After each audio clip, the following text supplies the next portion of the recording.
Assalamualaikum warahmatullahi wabarakatuh. Kita bertemu kembali pada kuliah asinkron sebagai pengganti kuliah yang eh, harinya bersamaan dengan libur nasional. Kali ini kita akan membahas sedikit tentang manusia dan institusi pengelola irigasi. Dalam hal ini kita akan membahas irigasi permukaan. Sebagai sistem, kita melihat bahwa irigasi itu mempunyai 5 hal pokok ya, yang mendukung adanya irigasi itu yang kita sebut dengan 5 pilar.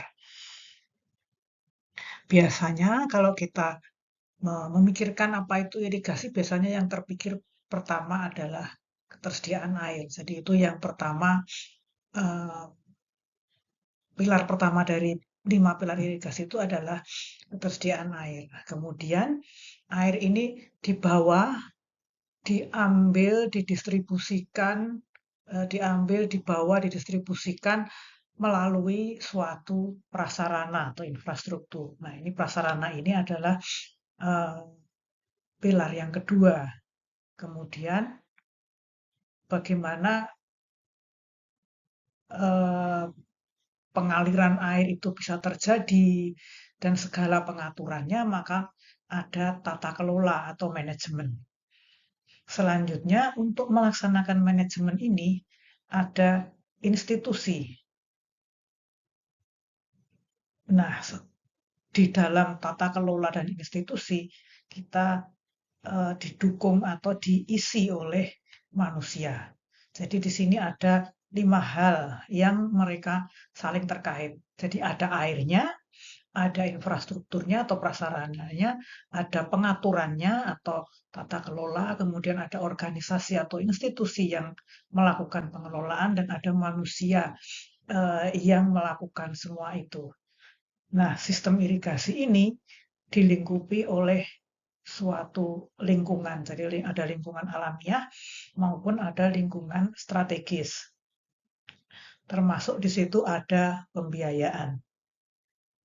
Nah, dia kemudian eh, sistem irigasi ini juga terpengaruh oleh kebijakan global maupun nasional. Jadi misalkan ada kebijakan di luar, misalkan ada pemerintah mengeluarkan kebijakan untuk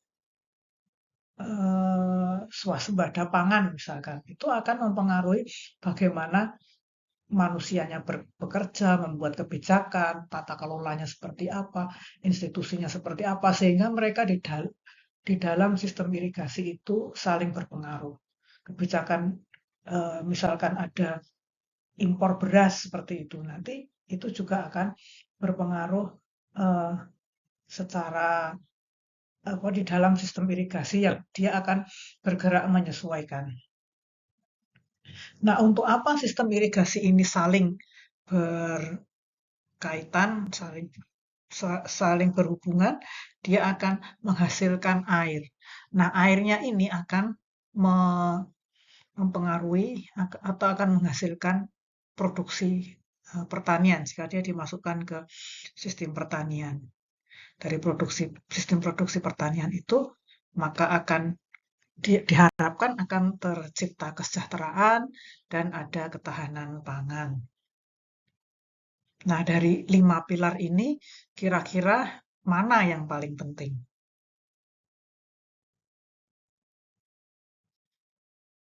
Pada 5 pilar irigasi ini ada manusia sebagai pusat. Jadi manusia yang paling penting dalam pembangunan irigasi. Karena manusialah irigasi itu ada. Karena manusialah untuk manusia irigasi itu diciptakan. Dan yang membuat juga manusia, yang mengelola juga manusia.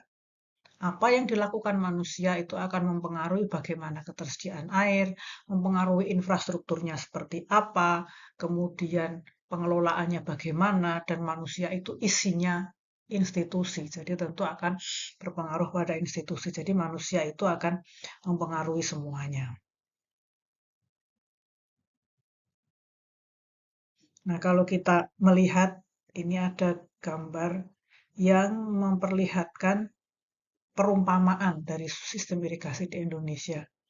Jadi kalau kita tadi berbicara tentang prasarana irigasi, maka ini kita umpamakan sistem irigasi adalah seperti orang naik bis. Nah, ada jalan, ada base-nya itu adalah prasarana, infrastrukturnya, bagian fisiknya. Kemudian ada manusia. Manusia itu ada manusia yang dari pemerintah, ada juru, ada dinas, dan ada manusia yang dari petani, yang di sini akan berkumpul menjadi apa dalam P3A. Nah, apa itu P3A? Itu nanti kita akan bicarakan kemudian. Prasarana irigasi itu punya bangunan-bangunan pelengkap seperti ini. Kita umpamakan ada rating, ada lampu, itu pelengkap dalam prasarana irigasi. Nah, base-nya itu mau dibawa kemana? Sistem irigasi itu mau dibawa kemana? Itu tergantung pada sopirnya. Sopirnya itu adalah petugas-petugas dari pemerintah. Nah, kewajibannya apa namanya? Kalau penumpang bis itu punya kewajiban dia bayar. Nah, P3A nanti kita juga ada kewajiban untuk ikut mengelola sistem irigasi. Nah, base-nya ini mau dibawa kemana?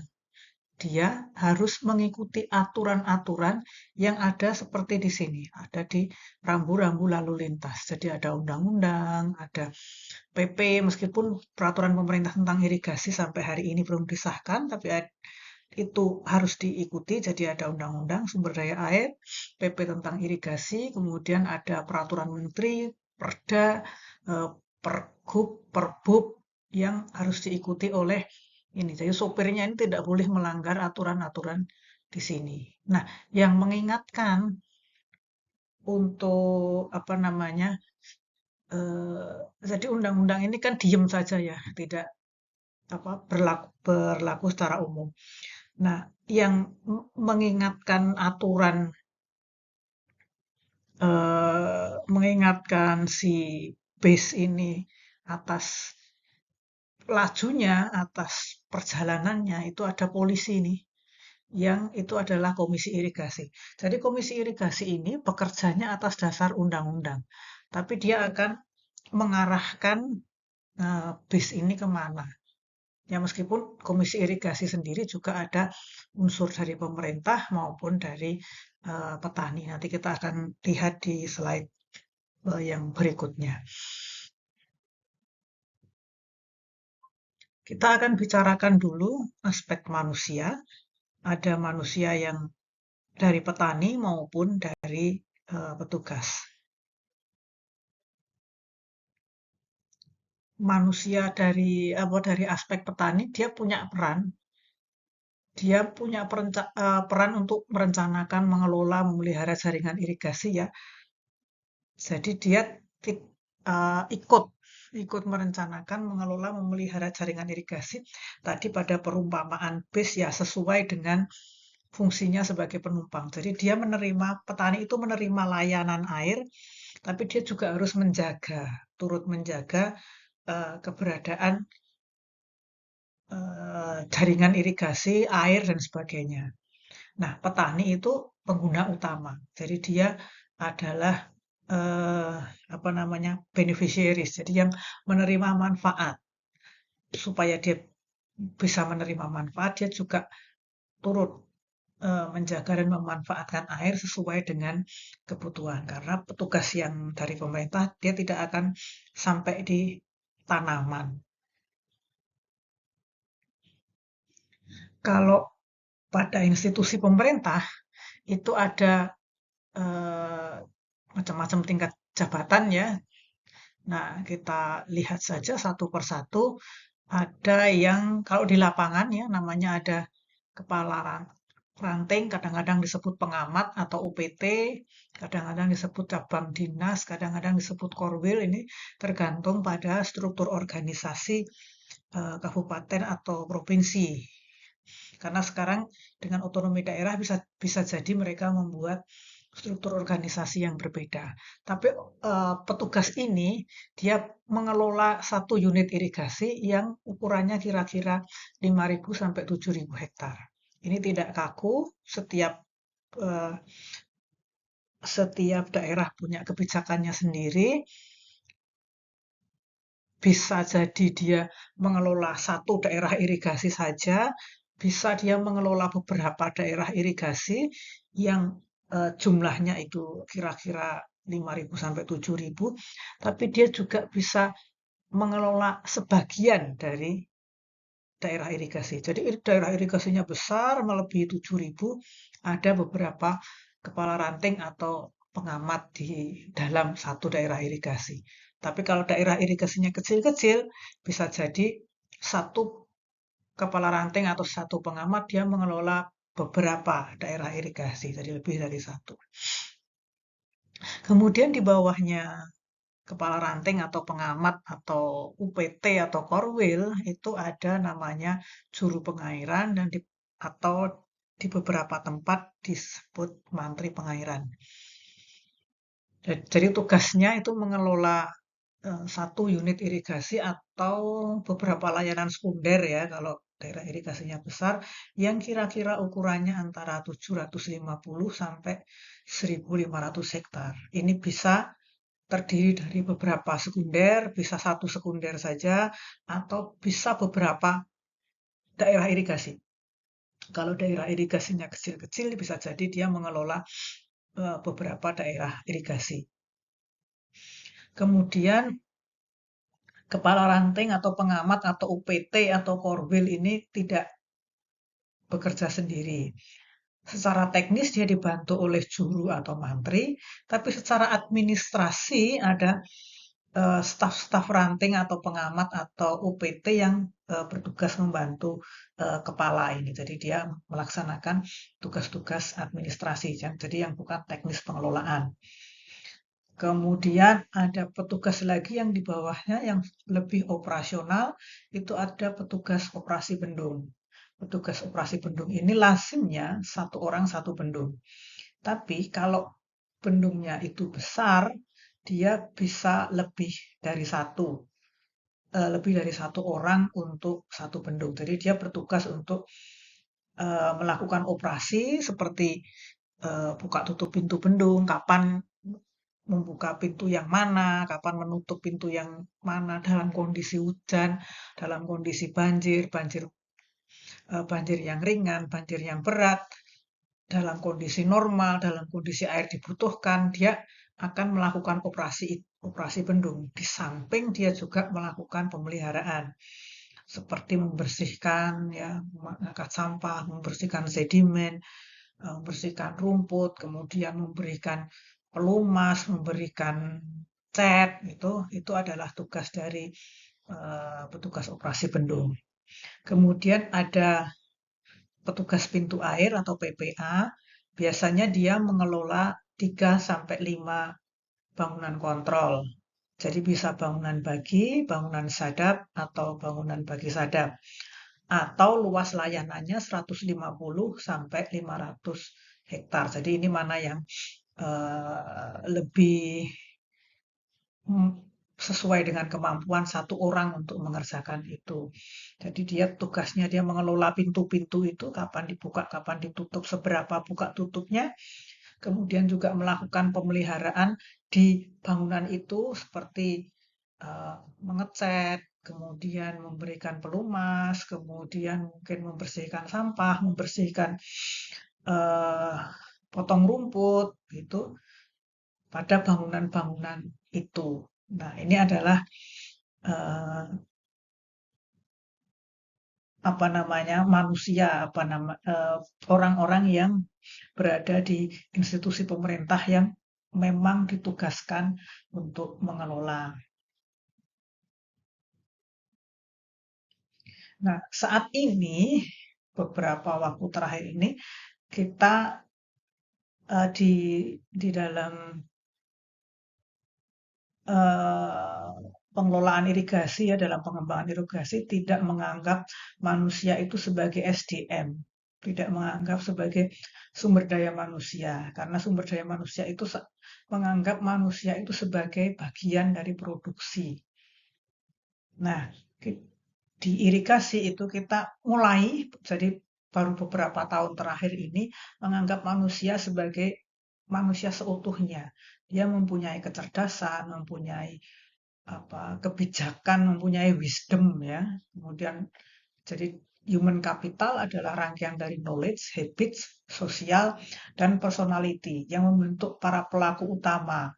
Karena kita perlu sistem irigasi itu tidak hanya orang yang bisa atau orang yang terampil, tapi dia juga paham terhadap kondisi sosial, paham terhadap kebiasaan-kebiasaan baik manusia di daerah itu maupun kebiasaan alamiah. Misalnya kalau oh hujan seperti ini dia akan sudah mulai banjir atau belum.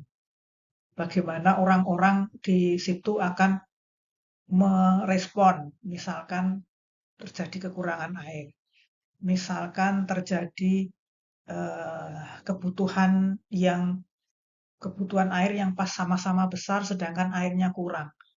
Itu eh, yang dimiliki oleh manusia yang mengelola irigasi itu bukan cuman pinter, bukan cuman terampil, tapi dia juga harus paham dengan semua itu dan mempunyai juga perasaan hati ya untuk supaya dia bisa menjadi pribadi yang tangguh, kreatif serta punya komitmen dalam mendukung kinerja organisasi. Dalam hal ini kinerja sistem irigasi. Nah, kita akan melanjut ke kelembagaan. Jadi hari ini kita bahas dua, ada manusia dan ada kelembagaan. Kira-kira apa bedanya kelembagaan dengan organisasi? Apakah organisasi dan kelembagaan itu sama? Nah, ada persamaannya. Lembaga dan organisasi merupakan gerakan oleh beberapa orang yang sistematis. Jadi nggak ada organisasi itu sendiri. Lembaga itu orangnya cuma satu itu nggak ada. Beberapa orang. Dan dia saling terhubung, orang-orang itu saling terhubung secara sistematis. Jadi ada namanya, cuma perbedaannya kalau lembaga itu dia menghubungkan berbagai nilai, keyakinan, norma, terpusat pada kebutuhan sosial, beragam tindakan penting serta berulang. Kalau organisasi itu wadah yang memiliki tujuan dan bersifat formal, dilengkapi dengan administrasi atau dan staf yang bertanggung jawab serta mengkoordinasi kegiatan para anggota. Jadi lembaga itu lebih ke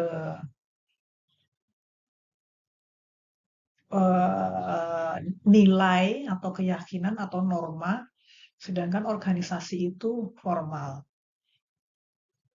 Jadi di dalam kalau contohnya ini ya, kalau lembaga, keluarga itu bisa disebut lembaga. Meskipun ya dia bisa ada keluarga itu bisa ada perannya ya ayah, ibu, anak gitu. Tapi dia lebih pada yang mengikat keluarga itu adalah nilai atau keyakinan. Jadi dia atau norma-norma, mungkin kebiasaan-kebiasaan. Nah, kalau organisasi itu lebih formal, ada ketuanya, ada struktur organisasi ya, ada struktur organisasinya, ada administrasinya, mungkin ada aturan-aturan yang mengikat. Nah, kita menginginkan bahwa pengelola irigasi itu adalah organisasi yang melembaga. Jadi dua-duanya. Secara formal ada, tapi secara nilai dan norma dia juga berjalan. Jadi seperti negara Indonesia juga itu adalah organisasi yang melembaga. Ada struktur organisasinya, ada aturan-aturan yang mengikat di situ, dasar pembentukan dan sebagainya, tapi dia juga lembaga. Jadi ada yang berlaku, ada aturan-aturan yang merupakan kebiasaan misalkan. Nah, kita juga ingin pengelola irigasi itu organisasi dan juga berperan sebagai lembaga. Nah, lembaga pengelola irigasi kita ada beberapa macam. Ada instansi pemerintah yang membidangi irigasi, ada P3A, di situ ada P3A sendiri, Perkumpulan Petani Pemakai Air, GP3A, mau gabungan petani gabungan P3A, kemudian IP3A atau Indo P3A. Kemudian ada lagi Komisi Irigasi. Oke, kita bahas satu demi satu. Kita mulai dari P3A. P3A itu singkatannya Perkumpulan Petani Pemakai Air. Jadi dia satu lembaga pengelola irigasi yang merupakan wadah petani pemakai air di satu layanan ya, jadi satu petak tersier atau satu desa. Jadi harusnya dia dibentuk oleh orang-orang di dalam petak tersier itu karena satu kepentingan. Kalau GP3A itu beberapa P3A yang menjadi bergabung, layanannya bisa di satu sekunder atau gabungan dari beberapa sekunder atau mungkin di satu daerah irigasi. Jadi ini kalau GP3A itu lebih lebih luas. Isinya adalah perwakilan apa namanya? Isinya adalah P3A P3A. Nah, harusnya P3A itu bersifat dia merupakan organisasi yang otonom dan mandiri. Jadi dia dibentuk oleh apa ya, petani atau petani dan pengguna air lain yang ada di wilayah itu. Jadi karena satu kepentingan. Kemudian oleh karena itu dia mengakar pada masyarakat. Kemudian dia juga berwawasan lingkungan. Nah, keanggotaan P3A itu adalah otomatis semua orang yang menggunakan air irigasi dari wilayah itu. Baik itu petani maupun pengguna air lain. Jadi dia misalkan orang yang punya sawah maupun yang penggarap, mereka jadi anggota P3A. Atau mungkin yang garap sawah bengkok, jadi sawah yang dimiliki oleh desa yang digunakan oleh petani, maka petaninya itu menjadi anggota P3A. Kemudian pengguna air irigasi yang lain, misalnya ada perikanan, ada mungkin dipakai untuk industri UMKM misalkan itu juga harus menjadi anggota P3A. Karena disitulah kepentingan terhadap air ini dibicarakan. Tentu saja air itu milik semua pengguna, tapi sumber daya air itu jumlahnya terbatas sehingga penggunaannya itu harus didiskusikan antar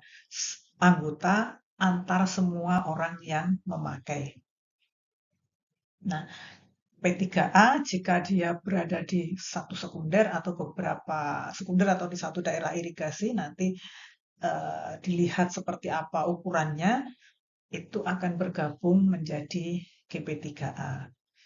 Jika satu daerah irigasi itu ada beberapa GP3A, maka dia bisa bergabung menjadi induk atau IP3A.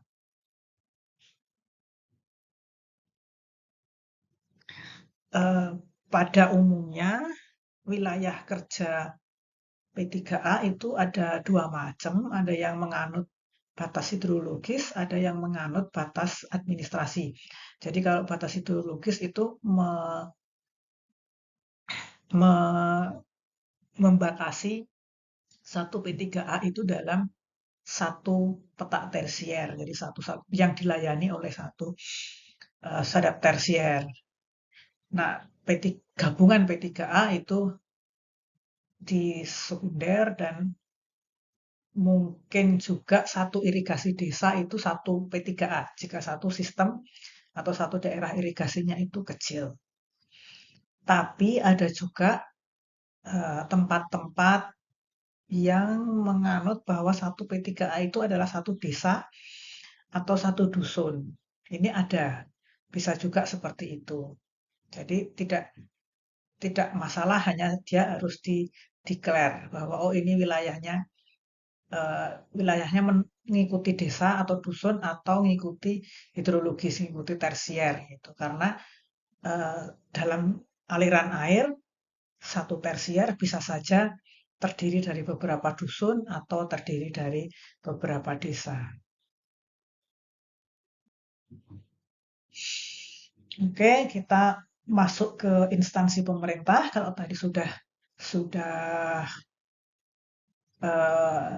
lembaga yang di petani, di instansi pemerintah itu ada beberapa beberapa level begitu. Jadi karena ada pemerintah pusat, pemerintah provinsi atau pemerintah kabupaten, maka instansi yang mengelola irigasi itu ada 3 juga, ada sesuai dengan levelnya. Di pemerintah pusat kita ada Kementerian Pekerjaan Umum. Nah, Kementerian Pekerjaan Umum ini mempunyai instansi vertikal di daerah.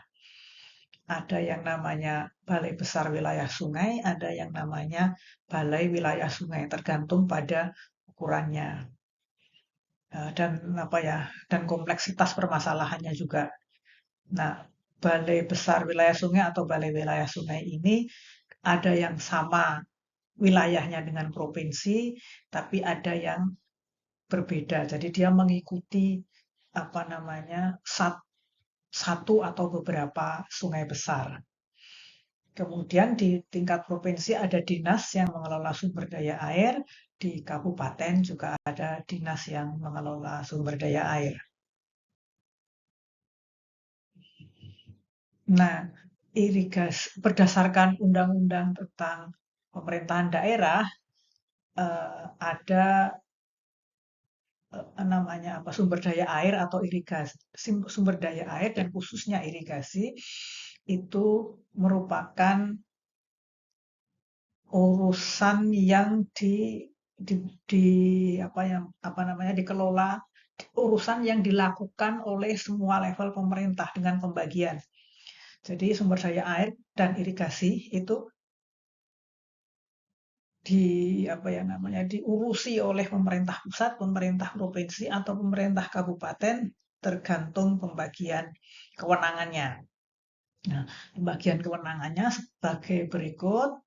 Pemerintah pusat yang tadi ada instansi vertikalnya, BBS atau BPWS, dia mengelola irigasi lintas provinsi. Jadi daerah irigasi yang lintas provinsi itu adalah kewenangan pemerintah pusat. Di di Jogja ada daerah irigasi lintas provinsi, misalnya di Kalasan di atas di utara Prambanan itu ada daerah irigasi yang lintas dari Kabupaten Sleman DIY ke Kabupaten Klaten Jawa Tengah. Daerah irigasinya cuma kecil, tapi itu lintas provinsi, jadi dia dikelola oleh pemerintah pusat. Kemudian ada daerah irigasi lintas negara.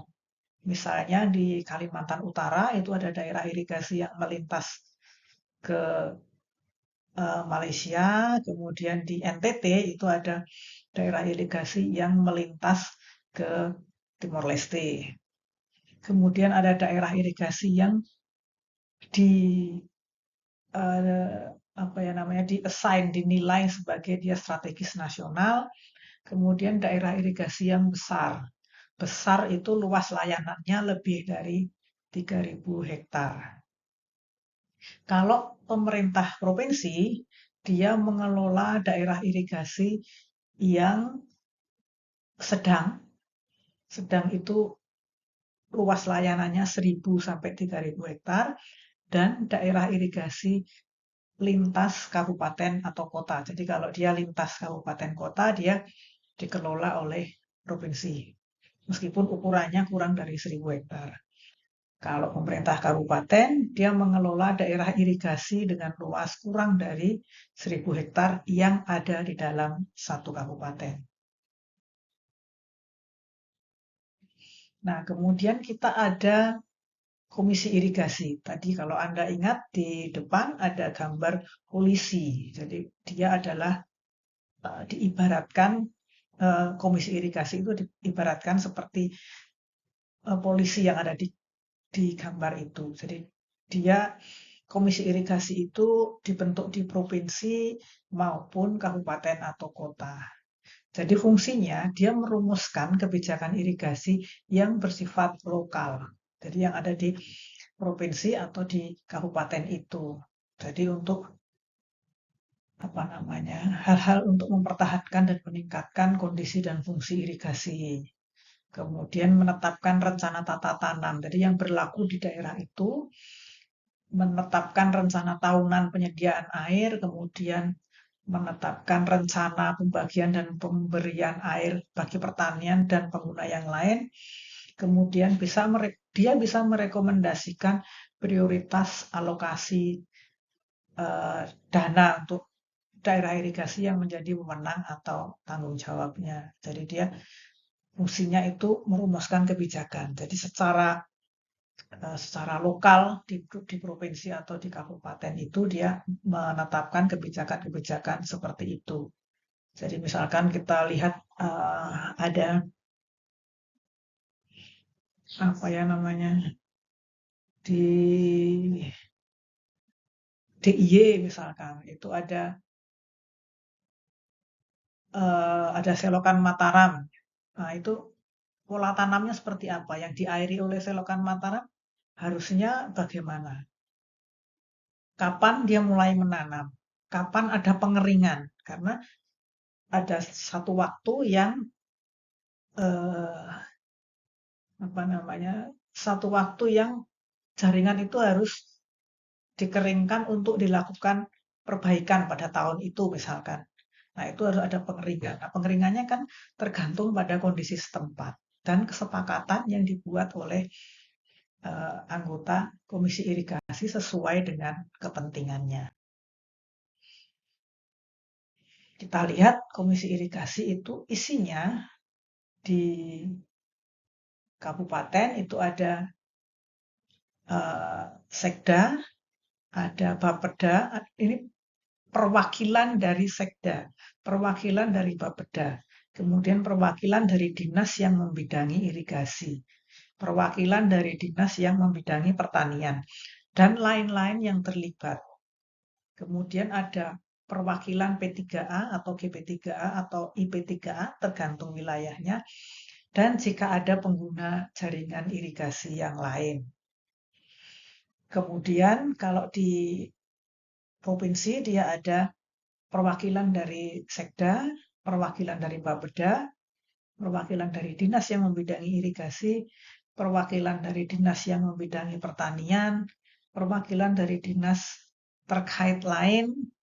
Di DIY itu ada BMKG misalkan, ada perkebunan juga kadang ikut di komisi irigasi, kemudian wakil-wakil dari sini, ada wakil-wakil dari kabupaten kota yang ikut dalam komisi irigasi provinsi, kemudian P3A, GP3A atau IP3A yang menjadi yang daerah irigasinya menjadi kewenangan provinsi, serta jika ada pengguna jaringan irigasi yang lain.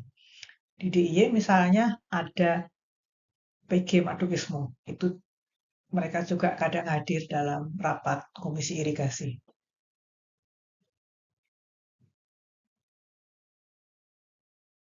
Nah, kita lihat sekarang irigasi partisipatif.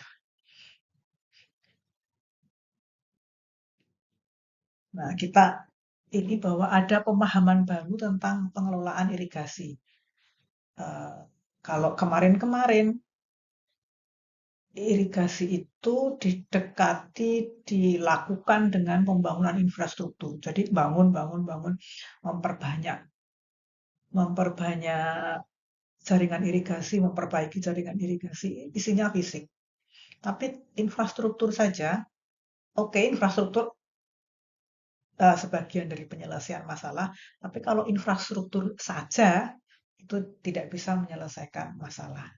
Perlu approach dari manajerial,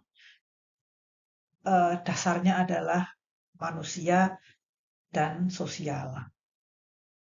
Nah, kita lihat kalau apa namanya, ini perubahan dari yang dulu dan sekarang.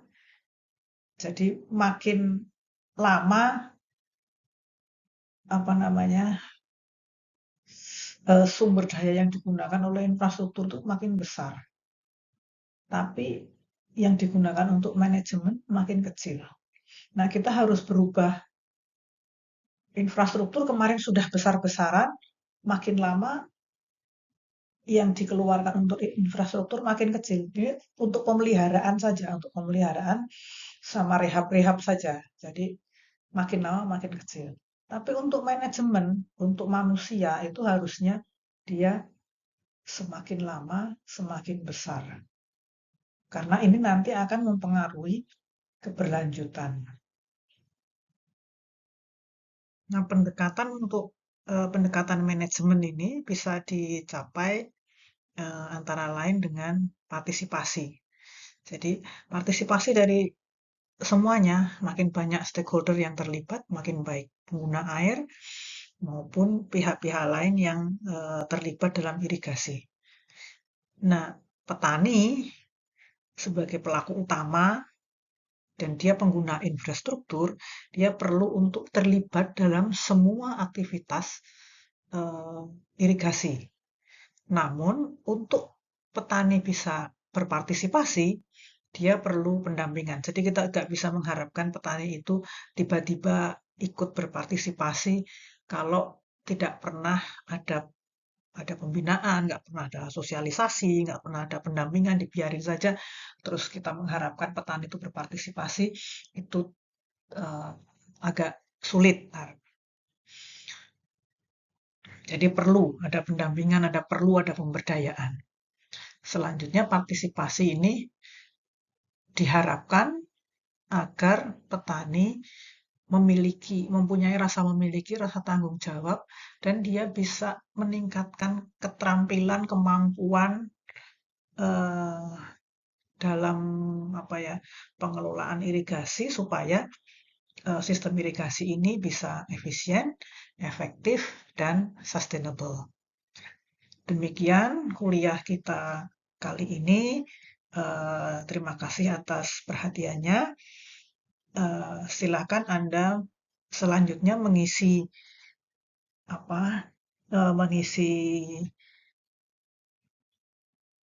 kuis yang ada linknya di Simaster. Selamat belajar dan assalamualaikum warahmatullahi wabarakatuh.